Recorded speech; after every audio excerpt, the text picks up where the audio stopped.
오늘 서울에서 아침에 출발해서요, 울산에 그 도당면장 선거를 하고, 부산 시당 선거를 하고, 지금 대구로 왔습니다. 그리고 또 저녁에 강 끝나고 서울 올라갔다가, 내일 아침에 진짜모라고 하는 그 팟캐스트 녹음이 있어가지고, 그거 1시간 하고, 다시 내일 낮에 대구로 옵니다. 근데, 사실 그 녹음만 없으면 그냥 대구에 하루 종일 있다가 같이 여러분들하고 맥주 한잔 하고 그렇게 있다면 참 좋을 텐데 어쩔 수 없는 시간이 그렇게 됐습니다. 네. 오늘 제가 이제 여러분들하고 사드 얘기 좀 나누기로 했었는데 그 이명박근혜 대통령 치하에서 8년을 살면서 많은 사람이 이명박 대통령 시절에는 이제 검역 조건이나 뭐 이런 문제에 대해서 막 전문가가 다 됐고 요즘은 사드 문제 얘기를 터지면서 대한민국의 모든 웬만한 사람들이 북한의 웬만한 무기에 성능 문제 다 알게 되고 군사 전문가가 다 되셔요. 그래서 제가 뭐 어떤 것들을 더 설명드려야 될까라고 하는 생각을 좀 갖고 있긴 한데 물 좀 주실래요? 일단 기본적으로는 한두 가지를 제가 좀 말씀드리고요.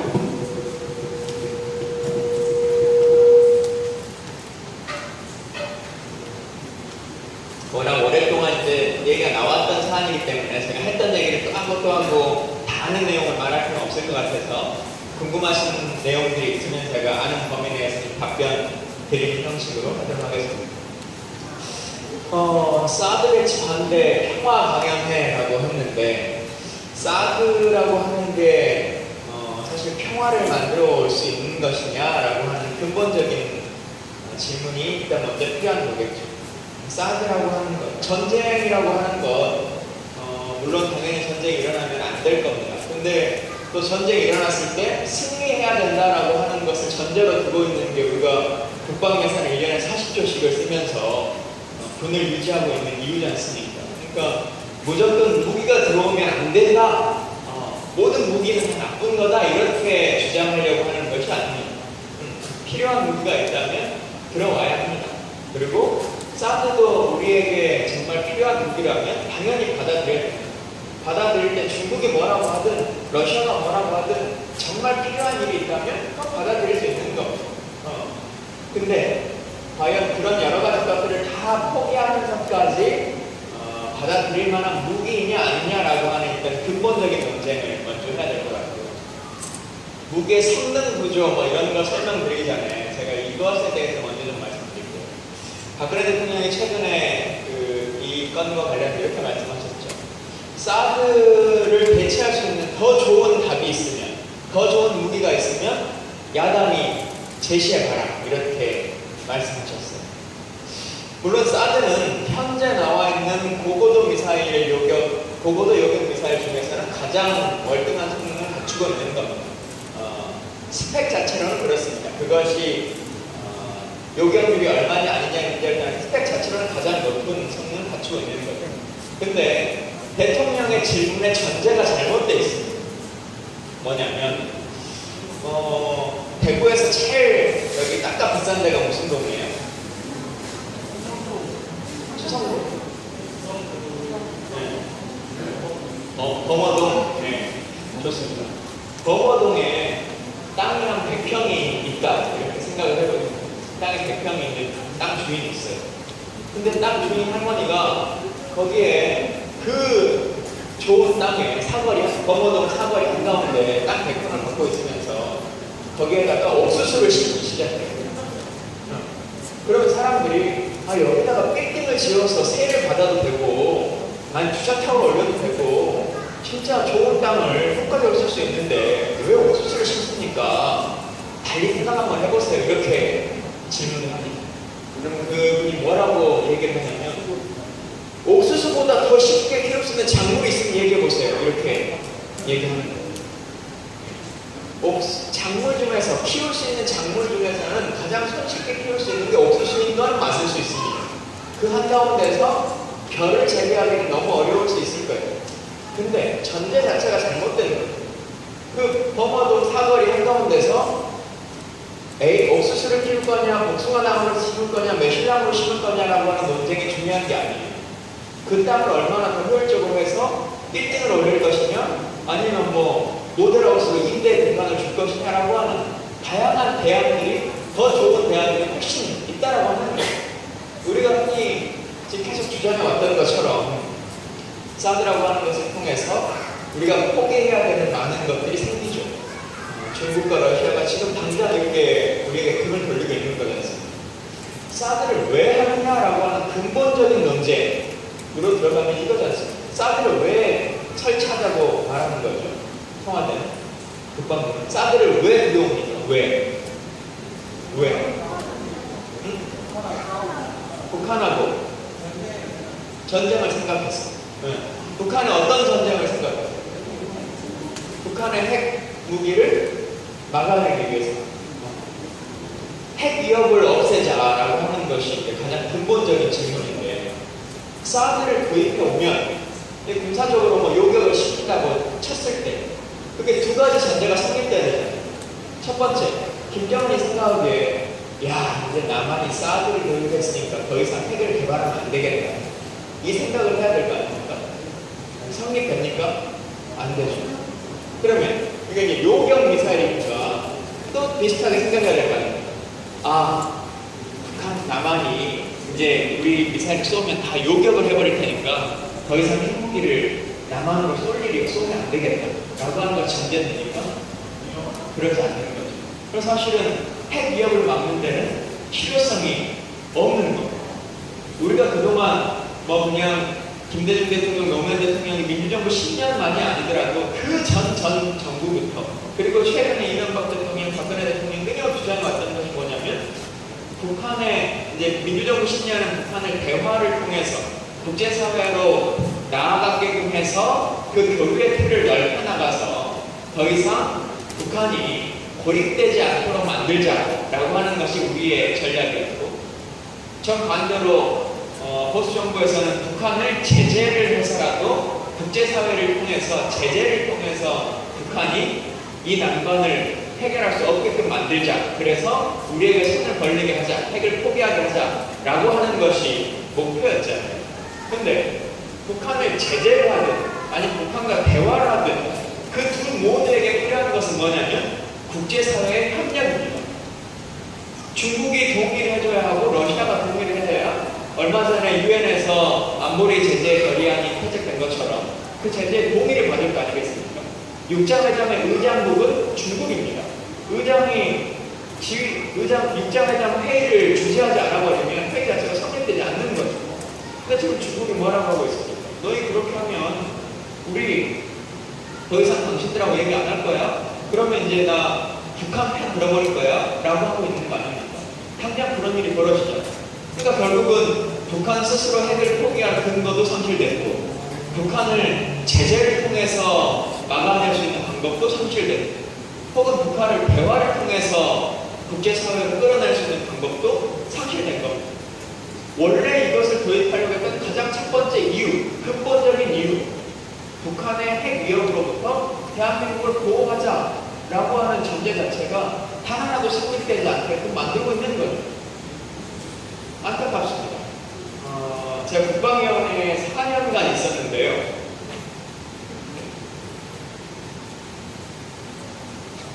4년간 있으면서 참 많은 국방 예산을 씁니다. 1년에 정부 예산이 380조 정도 됩니다. 380조. 근데 우리가 이명박 정부를 거치고 나서부터는 몇 조라고 하는 걸 정말 그냥 쉽게 생각하는 상황이 됐어요. 4대강 하는데 22조 원 썼다더라. 자원에게 하는데 31조 그냥 오늘 없어져 버렸다더라. 이렇게 그냥 하고 욕하고 한번 웃고 그냥 말아버려요. 근데 참 1조라고 하는 돈이 어마어마하게 큰 돈이거든요. 1조 원. 1000만 원이 참 큰 돈이잖아요. 1000만 원. 그죠? 1000만 원이 몇 개 모여야 1조 됩니까?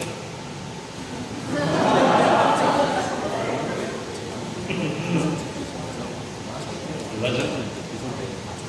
1000만 배가 10개 모이면 1억이지. 1억이 1000개 모이면 1000억이니까 1000억이 10개 모여야 되니까 10만 배. 1000만 천만 원이 10만 개 모여야 1조가 돼요. 10만 개.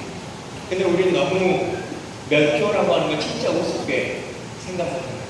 자, 좀 다른 예로 하나 말씀드려볼까요? 오늘이 며칠이에요? 2016년 8월 12일. 11일. 그러면 2016년이라고 하는 게 예수님 태어나신 날을 기점으로 1월 1일이잖아요. 그죠? 그러면 2016 곱하기 365 더하기 8월이니까 한 200일 정도 더하면 될 거 아니겠어요? 그렇게 하면 2016년 8월 11일까지로 쳤을 때 예수님이 태어나시자마자 하루에 100만 원씩 쓰시면 7,600원 씁니다. 1조를 다 쓰시려면 아직 한 600년 정도가 남았어요. 그렇게 많은 돈입니다. 근데 우리가 국방에서는 1년에 40조를 써요. 40조. 1년, 연간 40조. 그래, 정부가 그 정도 쓸 수 있지 라고 생각하실지도 모르겠어요. 조금 다르게 생각해보면 전 세계의 대사관을 운영하고 두고 있는 외교부가 있지 않습니까? 외교부의 1년 예산이 얼마 정도 되는 줄 아세요? 외교부 얼마나 될까요? 원래 이럴 때 난감하고 뒤돌아보면 돈이니까요. 외교부 1년 예산이 얼마나 될까요? 찍어보세요. 국방부가 40조를 써요. 1조? 오, 똑똑하시네. 1조입니다. 여성분들 많이 오셨는데 여성가족부는 얼마나 쓸까요? 1년 여성가족 1조? 여성가족부가 0.5조 정도 씁니다. 4,800원. 그러니까 국방부가 매년, 한 번이 아니에요. 매년 40조를 쓰는 것은 어마어마하게 쓰는 돈이죠. 근데 그렇게 맨날 많은 돈을 들이고도 북한하고 싸우면 진다 그러잖아요. 북한하고 싸우면. 근데 이런 게 있어요. 흔히 하는 말 중에 이런 말이 있는데, 무기 구입은 심리전이다. 무기 구입은 무기를 구입하는 건 군사적 ROC를 맞추기 위해서, 군사적 효용성을 맞추기 위해서 도입하는 게 아니에요. 심리전을 위해서 사오는 거죠. 저 사드를 배치해 오면 북한의 미사일 위협으로부터 어떤 것이 실제적으로 군사적 효용성이 높다라고 하는 것에 대해 답은 없다라고 하는 건 국방부도 압니다. 근데 사람들이 뭔가 있으면 더 안정감을 가지니까, 그리고 우리가 이런 일을 하고 있다라고 하는 것을 얘기할 수 있으니까, 물론 그러면서 누군가의 주머니는 두둑하게 채워지겠죠. 그렇게 심리전을 완성해 나갑니다. 그 심리전을 이제 뒤에서 물론 방산 업체들이, 무기 로비스트들이 언론 등을 통해서 끊임없이 양산하죠. 예를 들면 최근에도 사드 배치 문제가 발생하고 나니까 그 다음 쏟아지는 기사는 뭐냐면, 저걸로 수도권 방어가 되지 않는다 라고 하는 게 나오죠. 사드를 용산 한가운데로 갖다 놓든 청와대로 갖다 놓든 수도권 방어는 안 됩니다. 안 돼요. 근데 기사를 그렇게 쏟아내죠. 그러면 그 다음 대사가 정부 총리 말로 뭐라고 나오냐? 그럼 사드 부대를 하나 더 둘까? 이렇게 나옵니다. 사드를 하나 더 살까? 이렇게 하는 그 기사가 나옵니다. 그러면 로크드 마틴사는 가만히 앉아서 한 2조를 더 벌 수 있는 거예요. 그걸로 안 먹혀요. 그러니까 패트리어트 2나 패트리어트 3를 더 사야 된다. 이렇게 얘기했어요. 결국 그렇게 더 살 거예요. 그럼 군사적 효용성은 중요하지 않습니다. 이걸로 얼마나 막아낼 수 있는지도 필요치가 않습니다.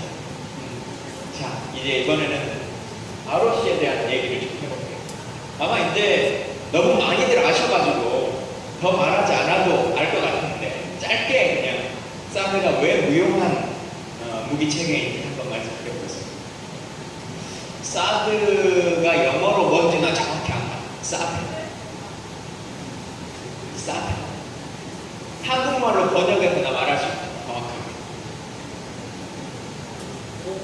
고고도 미사일 방어 체계. 고고도 미사일 방어 체계. 네. 맞습니까? 고고도 미사일 방어 체계.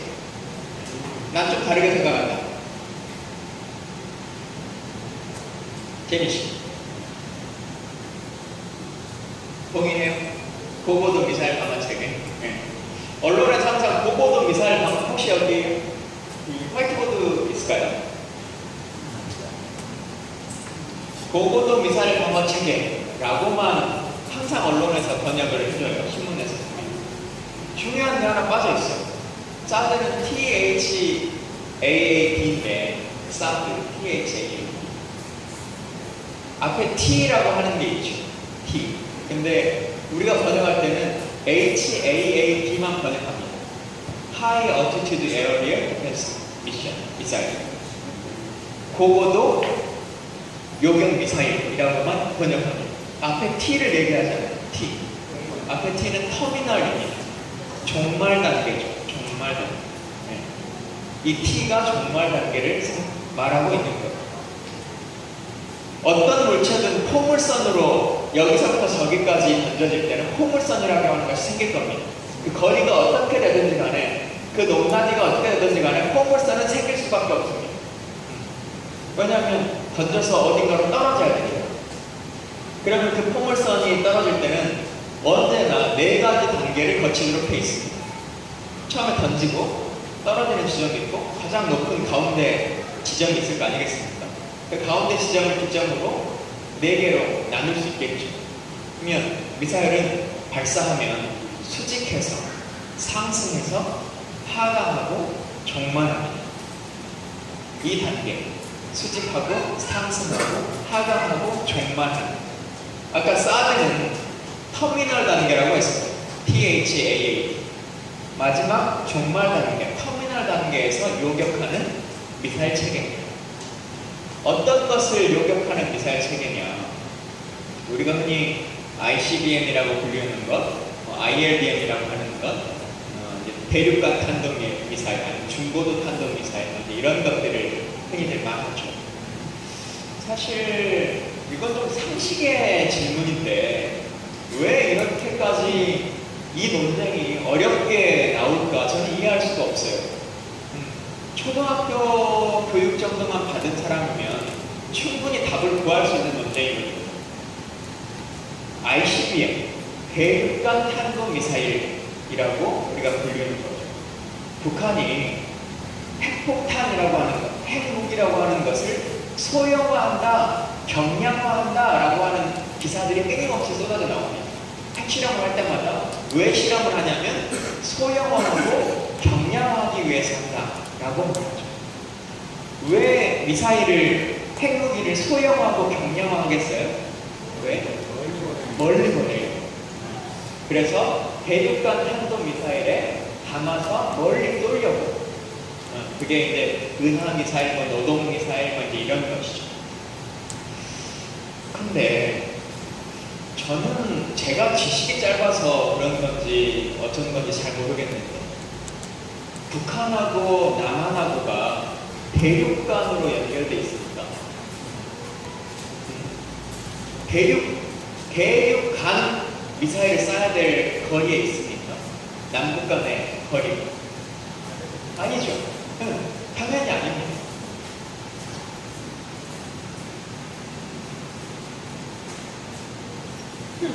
여기서 여기를 쏠 건데 태평양을 건너서 여기 이제 미국 땅이 있을 거 아닙니까? 여기로 쏘려고 하는 것과 여기로 쏘려고 하는 것의 포물선은 엄청나게 차이가 있을 수밖에 없겠죠. 사드는 종말 단계의 고고도 미사일을 쏘려고 하는 겁니다. 고고도 미사일. 고고도. 포물선이 제가 여기서 이분에게 이렇게 던지는 것과 여기서 저기 끝에 있는 분에게 던지는 것에 가장 포물선의 끝은 높이는 어마어마하게 차이가 날 거 아니겠습니까? 북한이 여기서 여기를 쏠 때, 평양에서 용산을 쏠 때와 평양에서 워싱턴을 쏠 때의 높이는 어마어마하게 차이가 날 겁니다. 그래서 여기로 쏠 때는 위성 궤도로 진입해야 합니다. 그래서 가끔 국방을 회의하거나 뭐 이제 이렇게 논쟁이 나오고 하면 북한이 의단 미사일 쏘았다 뭐 했다 그러면 그 야당 의원들이 저 미사일을 쏜 게 아니고 로켓을 쐈네, 인공위성을 쏜 거 아니냐 이제 이렇게 얘기하기도 하고, 제 미사일인데 왜 너희들은 좀 복잡한, 너희들은 또 저거 위성이라 그래 이제 이렇게 또 언론들이 얘기하기도 하죠. 그러니까 결국 근데 요는 위성 궤도를 진입해야 돼. 대기권 밖으로 나갔다가 다시 여기로 떨어지는 거죠. 그렇게 해서 고고도 미사일을 만들어내는 겁니다. 근데 물론 사드도 여기서 여기로 쏠 수 있습니다. 못 쏘는 건 아니죠. 근데 제가 여기서 이렇게 포물선을 던지면 충분히 될 일인데, 여기 있는 분에게 고고도로 쏘려면 이렇게 쏴야 되는 거 아닙니까? 네. 그게 합리적일까요? 그게 효율적일까요? 그리고 그게 맞출 수 있는 성능이 훨씬 월등해질까요? 그러지 않겠죠. 그리고 당연히 그렇게 쏘면 상대방이 요격하거나 대기하거나 할 수 있는 시간을 훨씬 더 주는 거 아니겠습니까? 바로 쏘면 그냥 맞출 수 있는 겁니다. 그러죠. 그래서 사실은 의미가 없는 거예요. 의미가 없어요. 근데 왜 하려고 할까? 왜? 아무리 의미가 없어도 누군가에는 도움이 되니까 하려고 하는 거 아니겠어요? 누군가에게. 잘 아실 것처럼 사드는 두 가지 상태로 운영됩니다. 우리가 지금 사드라고 불리우는 요격 미사일 체계가 있는 거고요. 그 요격 미사일 체계와 세트 상품으로 같이 다니는 것이, 맞추려면 상대가 쏜 것을 찾아내야 될 거 아니겠습니까? 그러니까 X밴드 레이더라고 불리우는 추적기가 필요한 거예요. 그래서 X밴드 레이더를 도입해야 하는 거예요. X밴드 레이더는 사드가 꼭 있어야지만 되는 건 아닙니다. 그냥 탐지 장치로만 갖고 있기도 합니다. 잘 아시는 것처럼 지금 일본에서 미군이 두고 있는 것은 사드의 요격 미사일 체계는 없습니다. 그냥 X밴드 레이더만 두고 있습니다. 그래서 북한이 쏘는 것을 사전에 탐지하고, 왜 탐지하냐? 그래야 북한이 대륙간 탄도 미사일 쏘거나 IRBM을 쏘거나 라고 할 때 먼저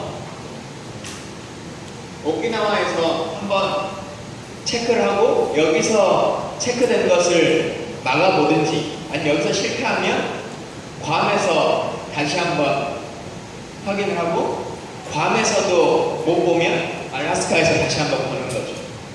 그렇게 미국의 본토 방어를 위해서는 레이더가 필요합니다. 레이더는 직선형이죠. 기본적으로 직선형이고, 또 지구는 둥굽니다. 그래서 가급적이면 가까이 있으면 가까이 있을수록 잘 볼 수 있죠.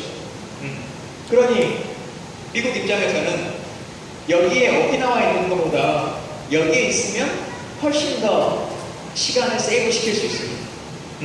근데 실제로 필요한 건 X밴드 레이더예요.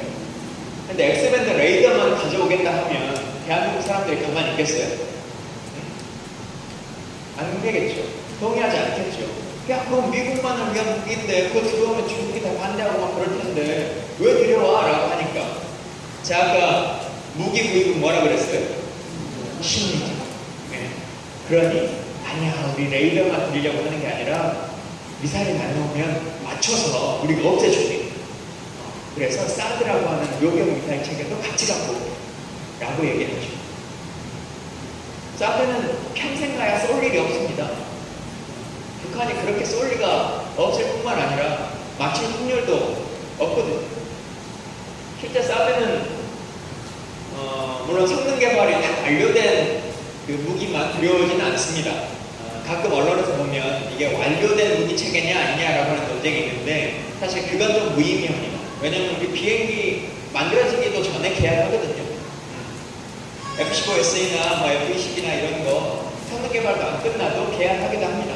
그래서 그 자체를 문제 삼지는 않겠습니다. 근데 지금 록히드 마틴사가 얘기하고 있는 것, 이것은 성능 실험이 성공했다, 성공하고 있다, 실험 평가 중이다 라고 하고 있는 건 어떤 거냐? 아까 말한 것처럼 이거는 고고도로 날아와서 대륙을 지나서 쏘는 미사일이잖아요.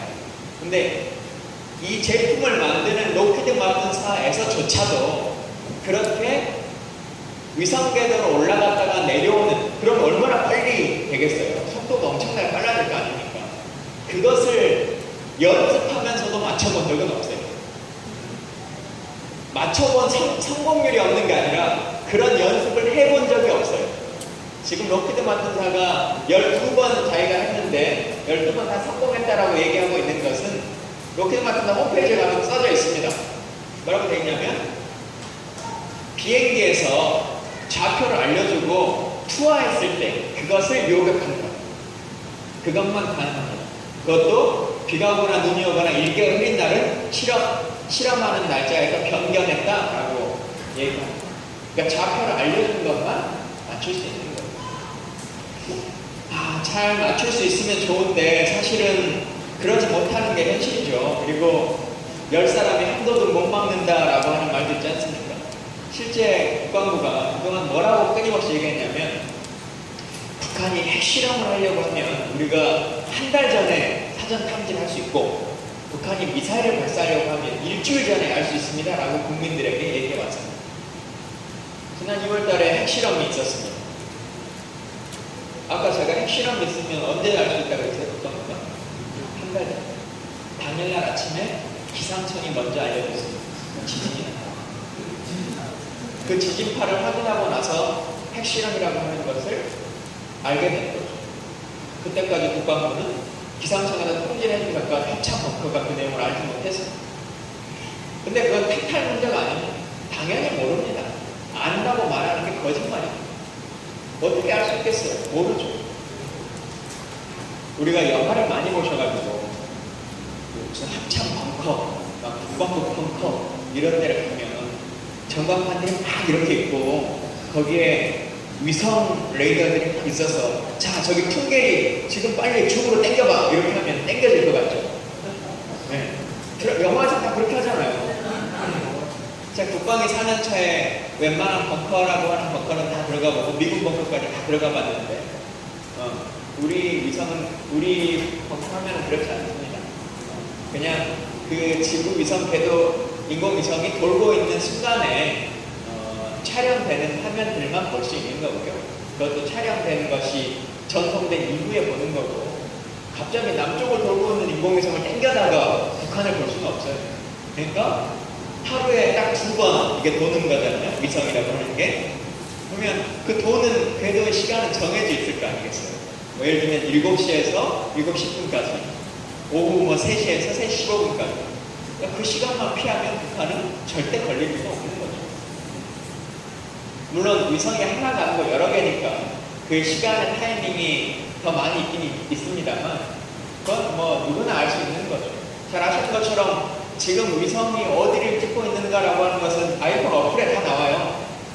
다 공개됩니다. 무슨 분산지식이 있어야 되는 것도 아니에요. 그렇게 사실 그렇게 해서 탐지라고 하는 것도 불가능한 거고 이동식 발사체를 쓰고 있는 거잖아요. 북한이 바보가 아닌데 고정형으로 딱 항상 우리가 쳐다보고 있는 곳 사실 항상 쳐다보는 풍계의 핵실험장도 당일날 아침까지 몰라요. 근데 저 작은 미사일을 쏘는데 고정식으로 우리가 항상 카메라를 들이대고 있는 데만 가서 쏘겠어요? 이동식 발사체를 수천 개를 가지고 있는 북한이? 그러지 않죠. 국방부가 항상 국민들에게 거짓말을 하는 것 중에 하나가 이런 게 있습니다. 그 거짓말도 심리전이에요. 사실이 아니라는 것을 말하는 사람도 알고 듣는 사람도 한 번만 생각해보면 아는데 한 번 생각 안 할 거라는 것을 전제로 그냥 얘기하는 거죠. 뭐냐? 북한이 핵을 쏘려고 하면 선제 타격하겠다 라고 하는 거예요. 선제 타격. 뭔가 있어 보이죠? 멋진 말 같잖아요. 선제 타격을 하겠다라고 얘기해요. 북한이 만약에 진짜 핵을 쏘려고 해요. 쏘려고 해요. 얼마 전에도 북한이 무슨 대포동 미사일을 쐈다, 동해상으로 쐈다, 일본 EEZ에서 쐈다 이런 기사 보셨죠? 그런 실제로 미사일을 북한이 가끔 쏩니다. 한 달에 몇 번씩 쏴요. 그걸 우리가 확인했다고 칩시다. 저기 핵이 담겼을지도 몰라요. 선제 공격할 수 있습니까? 할 수 있습니까? 그게 용산으로 쏠지 동해상으로 쏠지 우리나라를 지나갈지 장담할 수 있어요? 없는 겁니다. 전면전을 전제하지 않는 것은 선제 공격이라고 하는 것은 불가능한 겁니다. 그게 핵이든 뭐든지 그래서 사실은 선제 공격용이라고 하는 것도 무의미한 것이고요. 사드라고 하는 무기 체계에 있어서 또 많이 나오는 논쟁 중에 하나가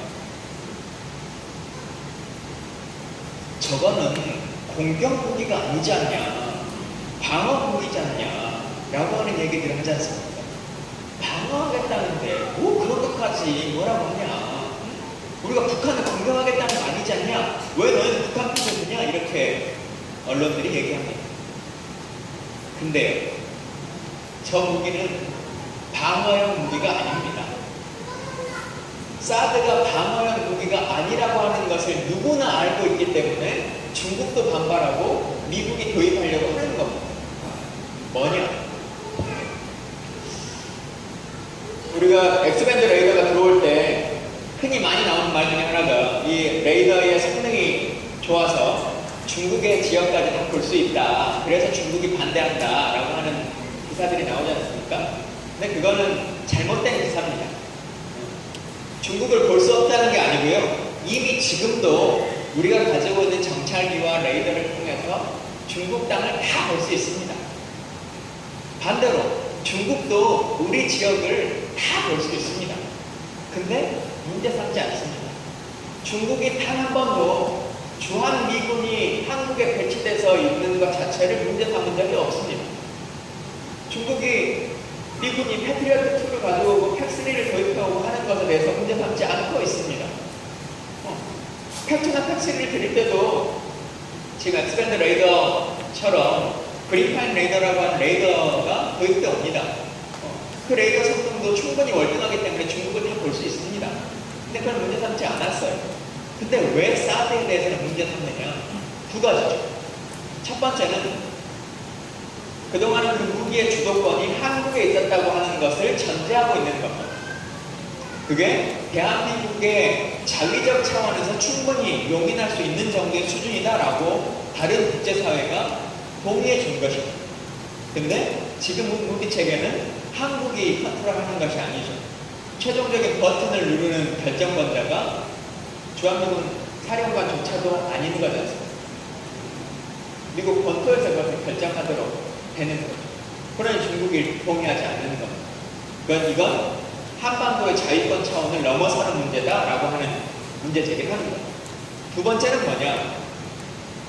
2차 세계대전 이후에 중국과 러시아와 미국과 인도와 이 소위 말하는 핵열강이라고 하는 국가들이 있습니다. 핵보유국들이죠. 그 나라들이 끊임없이 우리가 더 이상 핵을 만들지 말자라고 하는 것을 선언해왔고, 뭐 안타깝지만 핵을 감축하고 있지는 않고 그냥 자기들끼리만 보유하자